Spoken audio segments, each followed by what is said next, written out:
Tuomas from Wolfheart, and you are watching Loud TV.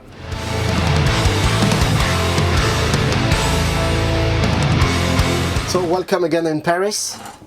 It's a great pleasure.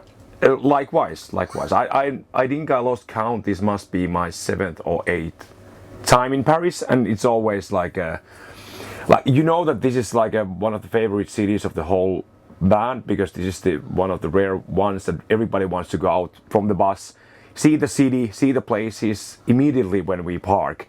Nobody sleeps late when we come to Paris. So this is not just always like a good audience, but also one of the most beautiful cities we go on tours. And once again, you're with Moonspell on tour. The last time it was in Elysée Montmartre. Yeah. This time the venue is bigger and it's great venue, right? Yeah, it is. This is the best and biggest venue we done in Paris, and it's the Moonspell guys are excellent company.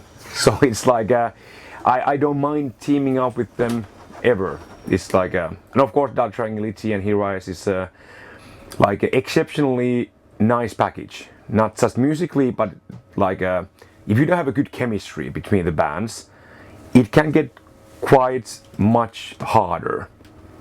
But it's like when you have a good people and people get along, it can be a lot more fun than the shows alone.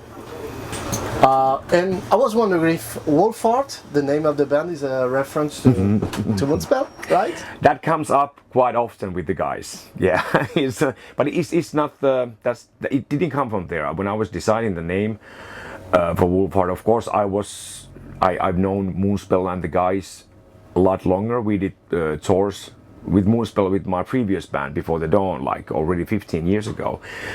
But when I was deciding the name, there was no connection at all. I didn't even realize that I'm actually naming the band with one of the albums until we played a show together, and that was like Fernando didn't know it was me in the band. But we were like doing this show in Switzerland, and they were headlining, and I was at the catering taking my breakfast, and he just came to me very slowly and looked me in the eyes like, it was you guys. So he heard that there's a band called Wolfheart.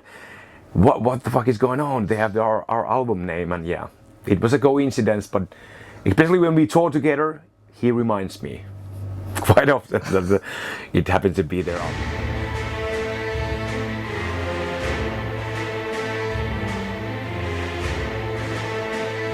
Congrats for this very new album. It's out for 2 months, I think. Yeah. September. I love the intro. It's like a movie, or or maybe a Warcraft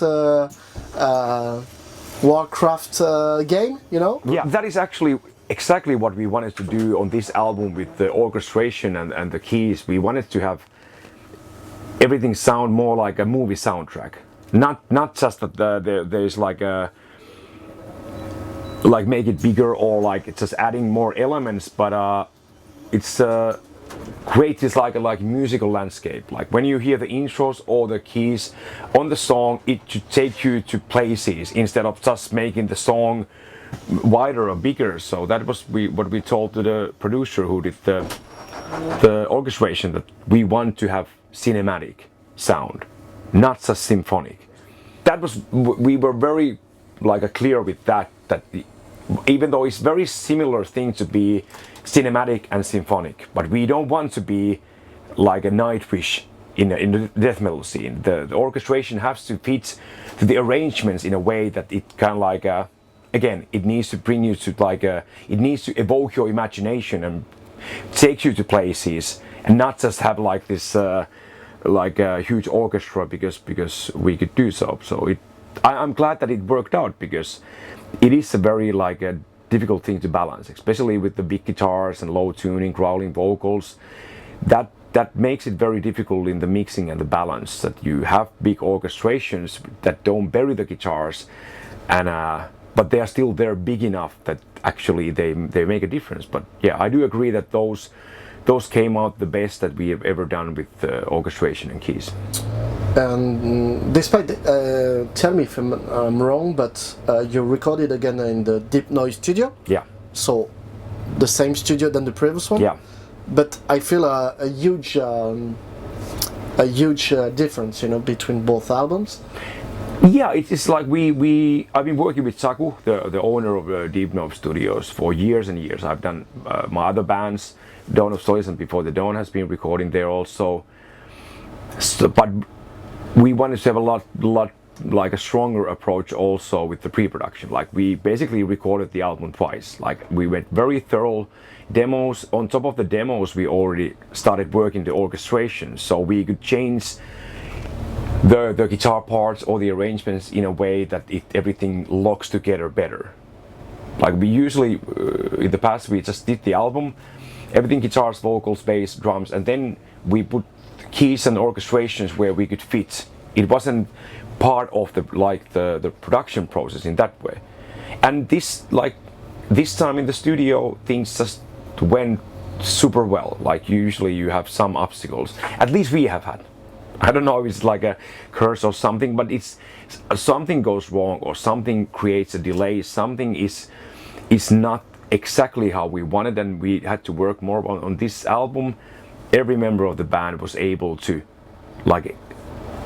exceed themselves, and that can be also heard. Like everything is better, literally better, and a little bit better done than in the previous album. So that was like a very pleasant and happy recording sessions. When you kind of like get the idea like we are in the zone. This is gonna go well. You are just riding a wave, and you realize like this is gonna go well.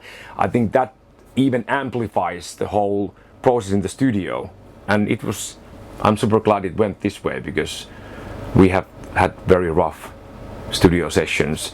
Our drummer had some back issues for years, and that doesn't help in the studio if your drummer nerves on the left leg doesn't work properly and stuff like that. So yeah, it was very happy album to make, and I think that it is the best that we've done. There is no guest on this album? Yeah. On the previous one there were 2 guests? Yeah, it kind of like, it was accidental thing with the previous album. We in the beginning of the writing process, we didn't think that we would want to even have. It worked out super well, but on this album I wanted to give more spotlight for Vangelis and Lauri and have more vocal parts for them, and didn't want to have any guests basically stealing their space. And again, like I told, that everybody exceeded themselves in the studio. Also with vocals, Lauri and Vangelis did amazing job, and especially Lauri has been like coming more and more as a leading vocalist. Like every album when he comes to studio, he's one notch better. He has a better tone, he has a better range, he brings better melodies. So we don't need guests. Like we have so much variety with the vocals. I think if we would add more voices, it would make the album less as a whole. It would be more like this kind of like a weird puzzle. So I don't think in the future we're gonna use guests anymore at all, because we have all the voices in the band that we could probably need. Yeah, I feel the clean vocals are stronger and more confident. Confidence is a good word, because you can hear from any vocalist that if there's a lot of confidence and you can do bravely what you want to do, the whole execution of the vocal comes a lot more stronger. Yeah. About the topics of the album, I have the impression that the first part of the album is inspired by nature, with the coldness. The word cold is a reference, and so you may be inspired. Of course, all the Finnish bands that I interview are always inspired by nature. Yeah, well, that happens when you're from Finland. That's is surrounding us constantly. So that's a very easy place to get inspiration. Especially in the winter. I interviewed Orenzi Pazuzu. Yeah. And they told me that they only write in the winter time. Is it the case for you too?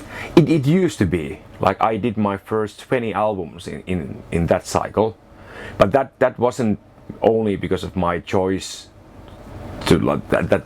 It wasn't a choice of inspiration from the winter. I used to work as a gardener, and landscaper for like 27 years. That means that during the summertime I was working like 250 or 300 hours each month, because the summer season is very short in Finland. So I didn't have any time to focus on music, writing, rehearsing, touring. And I did, when I had like a long winter vacation, then I had all the time in the world. So I was like always on and off. All the summers I was off from all the music, writing, inspiration, creating. The whole winter was always for the music. So my cycle came from that. But winter is very like a peaceful time in Finland. I do understand the Oranssi Pazuzu approach, because yeah, there's a lot of coldness and darkness. It's a lot more nice to be buried in the studio.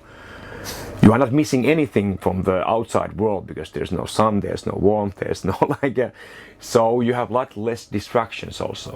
And there's also references to war, to the fire too, which is a contrast, between ice and fire. And I was wondering about the scion of the flame. Yeah. Who is this guy? Is it it's a legend, or you're from your imagination? It's us as human beings. You mean the band? No, everybody. It's like I need to explain the whole album theme, but it's a lot more complex than the previous album. King of the North, the previous album, every song was a different story of Finnish mythology. Every song had the story behind them, like in different demigods or beliefs that Nordic people had back in the days. But and the whole album was around the nature topic, because everything, all the pagan beliefs and religions were based on nature. You either worship bears as a demigod, you worship like northern lights, and you had your own versions for the creation of the world and stuff like that. But everything was connected to the nature. And new album Draconian Darkness is about this modern age that started from when the whole industrial era began, and how we don't respect the nature anymore.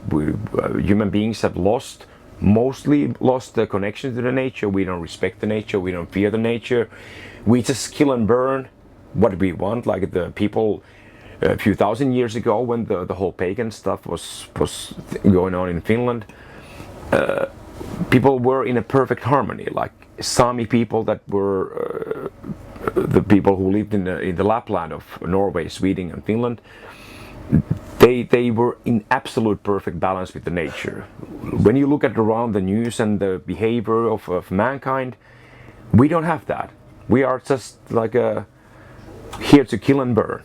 Not everybody, not individually, but like we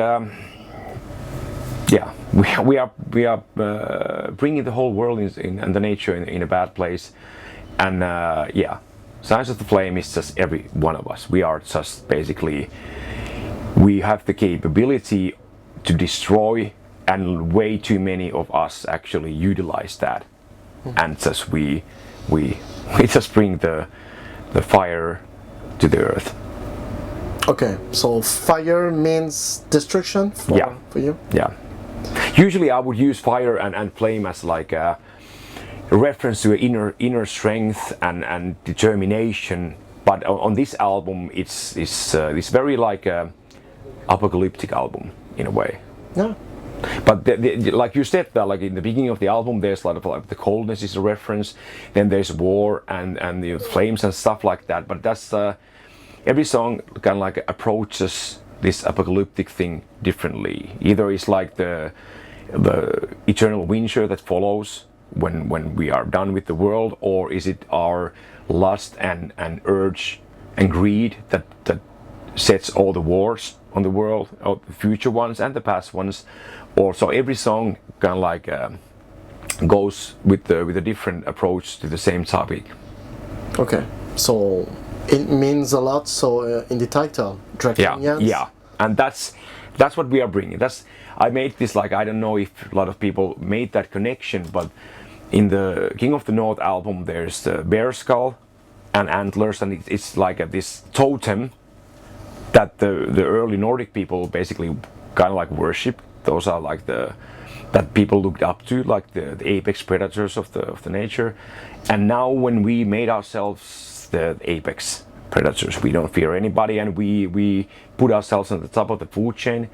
This new album cover is also like a funeral wreath. It's a human skull, and it kind of like all the leaves and branches are dead, everything is dead, and what remains is the last human skull to remember for there is no next generation in this story actually, but yeah, it's it should look like a tombstone of humanity. It's, it's so sad that I have kids, It's so sad to see the world is burning, yeah. and people are voting for Trump or anyone. Good point. We were monitoring that during the tour. Like, we actually had this. We stayed up like 5 in the morning. Exactly in this place, we had the iPad here, and we were like, "What is going on?" But yeah, it's there's more worry about the future. Like every year, it kind of like amplifies, and now we have the whole Ukraine crisis. There's a North Korean army taking part as Russian army, and the things happening in the Middle East and the Gaza and stuff. It just feels that we are just picking up speed towards something bad. I don't know. I hope it wouldn't happen, but it doesn't look good. Yeah. None of the things that I wrote the album about and these apocalyptic things, none of that is what I wish to happen. It's more like like if you fear something or something scares you or worries you, that can be very inspirational thing to write about. Of course, I don't hope any of that to happen. I hope that we absolutely reconnect with the nature. Everybody just buys a cabin by a lake and learns basic survival stuff, and we stop doing any wars and stuff like that. So yeah, I hope for the best, of course, and best for the humanity and everything, but human beings are very complicated structures. I don't know if the whole humanity and whole society could actually make this U-turn, but we'll see what happens. What are you going to do next year? Next year is going to be touring, and